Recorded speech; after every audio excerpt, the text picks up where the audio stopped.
Local officials are speaking out as wildfire risk and garbage from homeless camps on federal land continue to grow.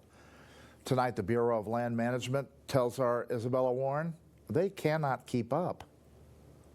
Satellite images east of Redmond show hundreds of acres of garbage left by those living on federal land, a growing problem that has local officials speaking out. The risk is intense. The risk is real. There is a very serious public safety threat. Deschutes County District Attorney Steve Gunnels saying it's a crisis in the making.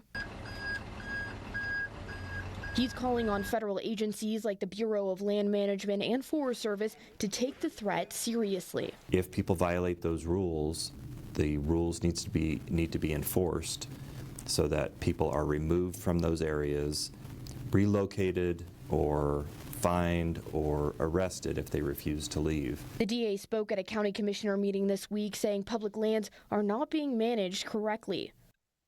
Every summer, we're just dodging bullets. It's going to happen sometime that it's going to be a real tragedy where people are going to be killed if something doesn't change. The BLM says the garbage has gotten out of control, telling News Channel 21 there's too much for them to clean up on their own. The BLM has a 14-day camping limit, but it's not clear how it's enforced, if at all. Deschutes County's camping regulations only allows 3 days of camping. Wildfire risk is another danger coming from the unregulated camps. Just this week, officials say a fire in Lapine was started by an unattended burn pit at a homeless camp. The blaze was quickly put out before reaching a nearby neighborhood. A homeless man living on BLM land was arrested for leaving the burn unattended. Video from locals suggests the recent Darlene 3 fire was also started by an unattended homeless camp. Investigators have not confirmed the cause, only telling me it was started by humans. Holy DA Gunnels says the enforcement of camping codes will need to be changed in Washington, D.C. We've had Darlene 1, Darlene 2, and Darlene 3.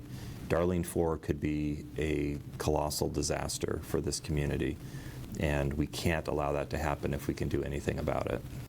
The DA says the new reformed Measure 110 might also help with enforcement of homeless camps, as law enforcement will have fewer restrictions with arrests and fines, and that reform goes into effect in September 1st.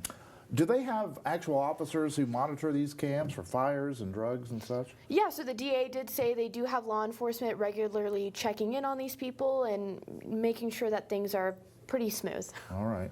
Thank you, Isabella.